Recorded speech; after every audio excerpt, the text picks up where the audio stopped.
Hey guys, this is Anthony Morganti from OnlinePhotographyTraining.com. Welcome to my video series, Mastering Lightroom Classic CC.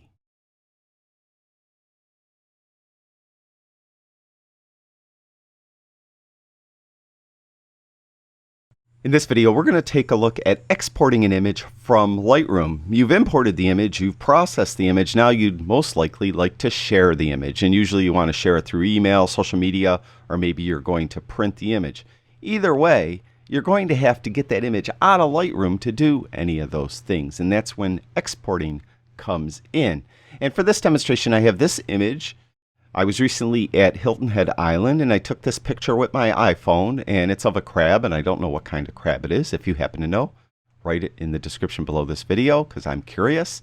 But I did some processing in Lightroom and now I'd like to export it and share it.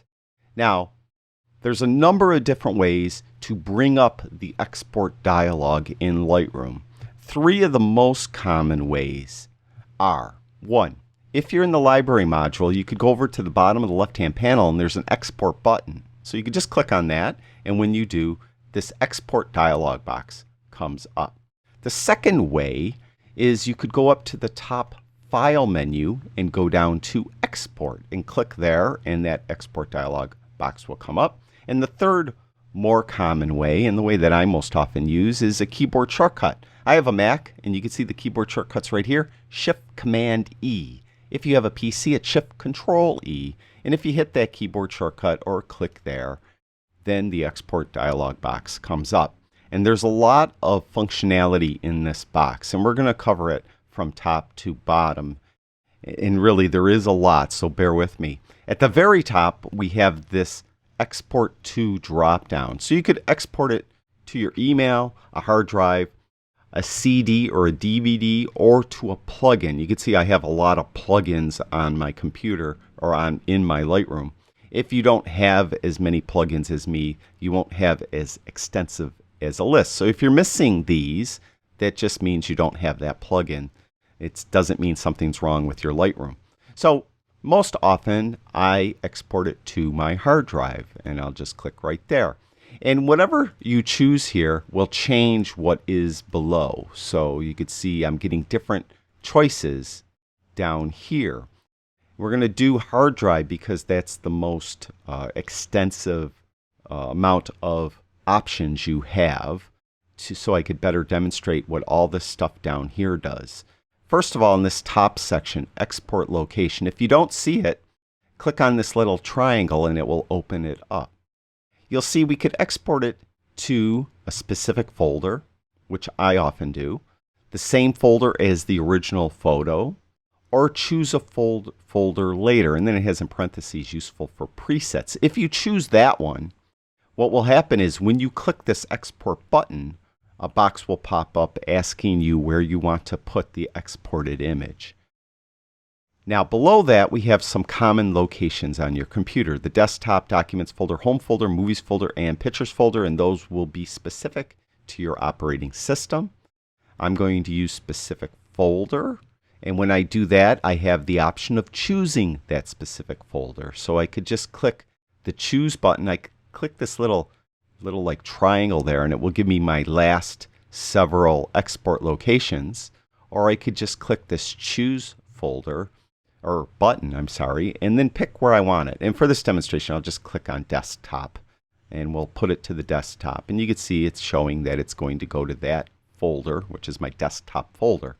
I could put it into a subfolder in that folder. So I have my desktop folder, and if I want to put it in a folder like, Hilton Head Island, I could click that box and then write Hilton Head Island here. And it will create a Hilton Head Island folder on my desktop and put the image inside of that folder. I'm not going to do that. I could add it back to this catalog. A lot of people like to export an image and then add it back into their Lightroom. I never do that, but if you'd like to do that, you would click that box. Then we have this choice, or this drop down, asking you what you want to do if the file already exists in the location that you're exporting to. There's a few different choices. Specifically, you could choose a new name for the exported file. So Lightroom's just going to give it a new name automatically. So in that case, you won't lose the original file. The next choice, you'll lose that original file. It's just going to overwrite it, and you can see how it says in capital letters, without warning. So it's just going to overwrite that file. So be careful if you have that choice. And skip, meaning it won't export the file at all because that file already exists in that location. And the fourth choice is ask what to do. If I have a file that already has that file name and I have this existing files drop down set to ask what to do, what will happen is after I click this export button, a box will pop up saying the file already exists. Do I want to choose a new name, overwrite the file, or skip totally? And so that's what I keep that set at. Now we have this next section, file naming. Lots of different choices here. You could just unclick that box and it's going to export the image with the original file name. If you click that box, you have a lot of options to rename the file. With this drop down, you could see that you could have a custom name. So it'll have like Hilton Head, because I wrote Hilton Head where it says custom text, 1 of 1. If I was exporting more than one image, it would go one of, let's say I'm exporting 7 images. 1 of 7, 2 of 7, 3 of 7, etc. Now, to export multiple images, you would select more than one image down here in the film strip, then bring up this export dialog box by clicking on the export button or any of those 3 ways I mentioned. And there are a couple other ways as well that aren't as common. But once you have them all selected down here, it will export all of them in a group together. And then this is the way you might want to do it. Custom name X of Y. We also have the original file number. So it's a custom name, Hilton Head, but it's going to have this original file number. Custom name sequence. So it's going to, in this case, because I wrote Hilton Head in custom text, it's going to be Hilton Head -1. And if I selected more than one, then each one would be -2, -3, and so on. A custom name, that's just this name that we're putting right here. And I'm going to change that to crab, because this is a crab. And the date file name. So it's going to have the date with year first, as you can see there, 2018, August 1st. That's when I took it. And then the file name, the original file name, comes after that. Then file name sequence, so it has the original file name, and then it's going to have -1. And if I have more than one image selected in the film strip, it will, for each subsequent image, it will increment that -1 by 1. So it's going to be -1, -2, and so on. Or just the file name. Again, we covered that. There's edit down here. You could create your own custom naming system here. And to do that, it may look a little confusing, but it's actually not that hard. If you want to get rid of something that's up in here, this little box here kind of gives you the look of what your file name's going to look like. And if you want to get rid of anything there, just click on it, hit the delete key on your keyboard. Then you could go and start adding things to it. So let's say I want to put the date first. So I'm going to give this date, and I want to put it year, month, day right there. So it's added. Then I want to put, I don't know, the dimension. No, I'm not going to say dimensions. That's silly. Let's say original number. No, let's say the original file name there. I'll just click insert, so I have the original file name. So you could add to it, and you could see in this example it has the date, then it has the original file name, and so on. So you could build this out so it will give it a file name very specific to what you want. And once you do that, that will be available forever in this drop down right here.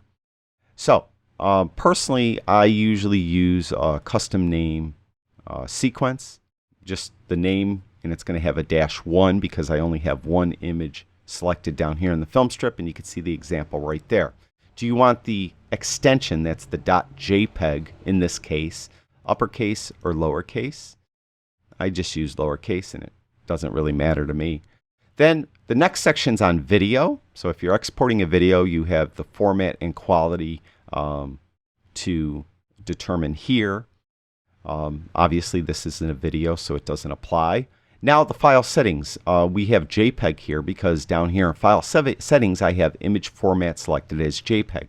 We have a number of choices. You could do a JPEG or a Photoshop file, that's a PSD file, a TIFF file, a DNG file, or just export the original file as it is, whatever it is. It happens to be a JPEG because I did shoot it with my iPhone. But typically, if you're going to export an image and you're sharing it socially, that means Facebook, Twitter, something like that, you're going to want to export it as a JPEG. If you're exporting a file and you're going to use it in another program, you're going to want to use either PSD or TIFF. Depends on the program. If you're using a Adobe type program, you may prefer PSD, although TIFF will work equally well and in some cases work better. So you might want to export it as a TIFF file if you're going to be exporting this image to be used in another program for some reason or another. You're doing some further processing on it. So I'm going to export it as a JPEG, and we have quality.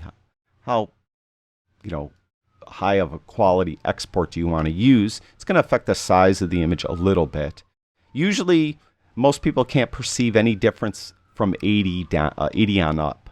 So you could go down to 80, and you won't see a difference on most computers. If you go any lower than that, you'll get a smaller file, but you'll start losing some of the quality of the image. So typically I just leave that at 100. It doesn't really affect me one way or another. Now the color space, we could go on a whole video on color spaces, but we have a number of choices here. The most common that you'd want to use is SRGB. The color space, first of all, I like to think of it as a box of crayons. If you relate to these as a box of crayons, I think you could better understand what a color space is. The three most common color spaces are SRGB, Adobe RGB, and Prophoto RGB. And what they are is the amount of colors that are available for the image to use. So, with an SRGB, think of it as a box of 8 crayons. Adobe RGB might be a box of 12 crayons. Now the ratios are totally wrong. 8 to 12 doesn't mean that's the ratio. I'm just trying to give you a visualization of what the color space means. Prophoto RGB might be a box of, let's say, 24 crayons. So there's more colors available in Prophoto RGB than any of the other color spaces, including Display P3. P3 is another newer color space, which is a bit larger than sRGB, but a bit smaller than Adobe RGB. Display P3 is Apple's version of that. Because I'm using an iMac, I have Display P3 there. If you're using a Windows computer, you may not have that at all, or you may have something that says something different like P3 only or something like that. So most commonly, we want to export it as sRGB. The reason being is most monitors could display all the colors in the sRGB color space. If you export to one of those larger boxes of crayons, let's say Prophoto RGB, what will happen is if the monitor can't display that color that is included in that color space, it's going to interpolate that color somehow. It's either going to pick a color that is close to it that it can display, or it's going to just kind of mess it up somehow. You're just going to not really see it consistently from monitor to monitor in the same way. It's going to change colors as each monitor displays colors slightly differently. So, most commonly, we want to export to sRGB. Now, there's another option down here, Other, and if you click on that, you'll get a box like this where you could choose a profile. These are called ICC profiles. I go into this extensively in my Printing in Lightroom video series, which is available on my website. In that series, I talk about ICC profiles. If you have a specific printer, in this case you can see there's a lot of Epson P600 stuff there. So I have an Epson P600 printer, and I'm using a very specific type of paper for that printer. Lightroom needs to know what colors that printer and paper combination can reproduce faithfully. And the ICC profile tells Lightroom that. So you would download the ICC profile from your printer paper manufacturer's website. They will have ICC profiles available for their paper for specific printers. So you have to go to the website. Let's say you're using an Epson paper. You would go to Epson's website, look for ICC Profiles, then look for the specific model printer you're using and the type of paper you're using, and then you could download the ICC profile and load it into Lightroom, and I talk about that in that printing video series that I have, which I'll link below. Now, you could choose any of those, which I'm not printing. Let's say I'm just sharing it to social media. So to recap, I want to use a JPEG. I'm going to export it to SRGB because it's going to be displayed on monitors. And I'm going to use quality of a 100. And I could limit the file size if I want to, and that will affect quality too. A lot of times you'll find that a place wants you to send them an image, but they want you to limit the file size for some reason. And you could do that there. The next section is image sizing, and this is where we could resize the image. Most often we don't want to export the image full size and share it on social media. That makes it ripe for stealing. Someone could steal it and print it really large or whatever, and you don't want them doing that. So you'd like to resize it usually to something smaller. And there's different ways to resize. You can see I use LongEdge most often, and that means this LongEdge will be 800 pixels long the way I have it set now. You could put any number in here. You could put 1080, which is common for horizontal or landscape-oriented images on Instagram. So you would LongEdge at 1080, and then it will fit on Instagram perfectly. There's other choices, as I mentioned. You could go with width and height, so you could give a specific width and height dimension. You could just go to dimensions, which is similar. You could go to LongEdge, which I use. The short edge, which is the pixels along the short edge. Megapixels, just how many megapixels do you want the entire image to be? Or percentage, and those are a little less common. So I'm going to use LongEdge, and let's say I'm going to export it for use on Instagram, so I'll put 1080. And if you're ever wondering what social media sources like their images set as, just Google it. Optimal image size for Instagram, Facebook, whatever you're looking for, and it will tell you. You'll find a website somewhere that will tell you what to use. And as far as Instagram is concerned, 1080 on the LongEdge for a horizontal oriented image is the way you want to go. Resolution. Typically you're going to want to remember 2 numbers, sometimes 3. If you're exporting it for use on the internet, resolution of 72 is fine. First of all, you could put a resolution of 1 here and you won't see the difference. You could put 1 here or 1000 here and you won't see the difference. Resolution is a whole nother topic we could talk about, but as far as you're concerned, what you need to remember is if you're sharing it on the internet, use a resolution of 72 pixels per inch. That's PPI, not to be confused with printer DPI. You could also do pixels per centimeter if you prefer. So mostly you want to use a resolution of 72 pixels per inch if you're sharing it online. If you're exporting it and you're going to print it on your own printer, or you're sending it to a lab to be printed, you're most often going to want to use a resolution of 300. If you're using an Epson printer like I often do, Epson suggests you put a resolution of 360. So those are the numbers you need to know. So I'm sharing this online, so I'm going to use a resolution of 72 pixels per inch. We have an option here, don't enlarge. If my image was very small and I was exporting it to a size that was larger than the actual image, many times that makes the image look bad if you're enlarging it. So you could make sure you don't accidentally enlarge something by clicking that box there. Next part is output sharpening. There's a lot of choices here. You click this little box and everything becomes active. You could sharpen for screen, matte paper, or glossy paper. That's just giving the optimal amount of export sharpening for those situations. Typically, I'll be exporting to share online, so it's going to be exported for a computer monitor, which of course is screen, and the amount of sharpening, low, standard, or high. Just experiment with it. See what works best for you. I use sharpen for screen standard, and that works great. Now the metadata, this is all the camera info and your personal info that is in the file. What do you want to include in your export? I usually include all metadata, and I don't have any of these boxes checked. If I have all metadata checked or chosen here, I could then choose, well, I just want to remove my personal info and check that box, or I could just remove my location info and check that box as well. So it's going to send the metadata, but it will remove my personal info and my location info. Below here, write keywords as Lightroom hierarchy. Keywords, you could set up a hierarchical, that's a hard word for me to say, I'm sorry, keyword structure. And what that means is, in this case, this image was shot in Hilton Head Island. If I was using a keyword hierarchical structure, I would set it up when I'm doing keywords over here as, let's say, North America, United States of America, South Carolina, Hilton Head Island. That's a hierarchical. So each one of those is like a subset of the others.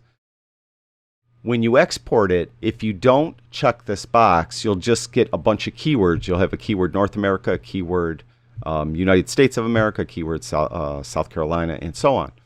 If you check this box, it'll actually show it as a hierarchy. Most of us don't set up our keywords as a hierarchy, so you don't have to check that box.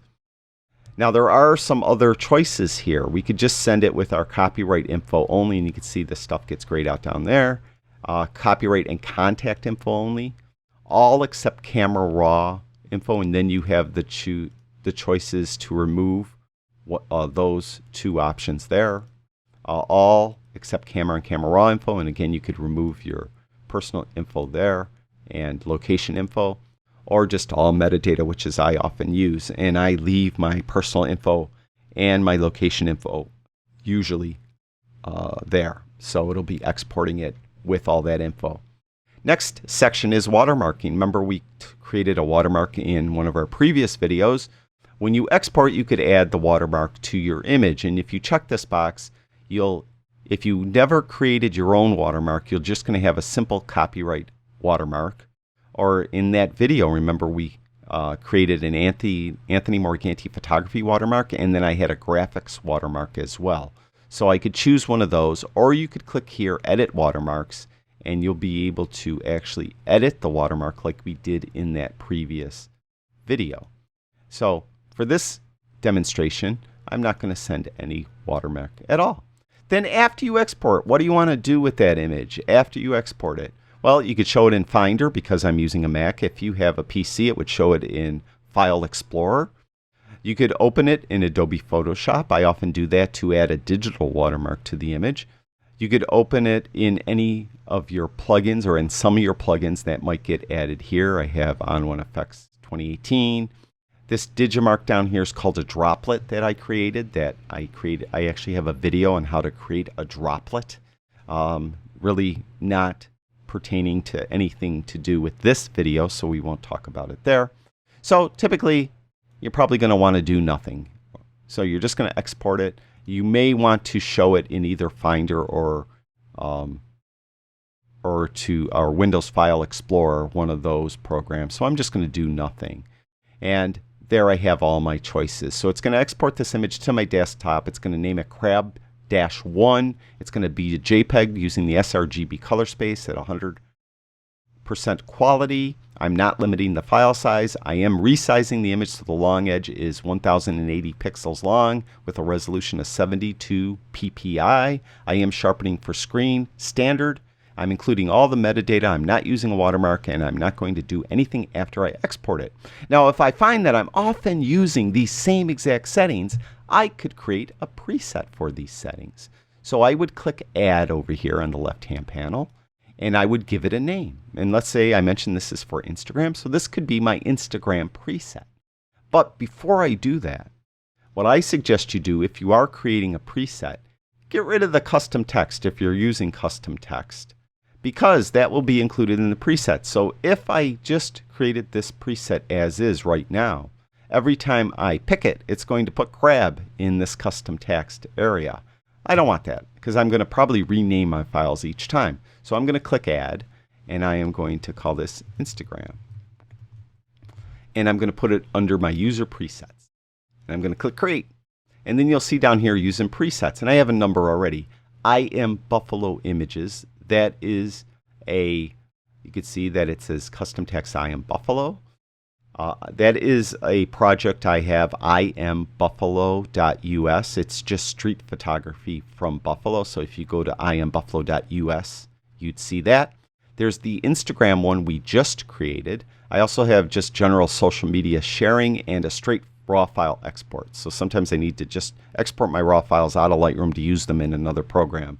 And that's what I have that there for. So we're going to use Instagram. And again, I'm going to give it now custom text a crab. And when I'm ready to rock and roll, I'll just click export. And you can see in the top left-hand corner, we have that status bar that disappeared already.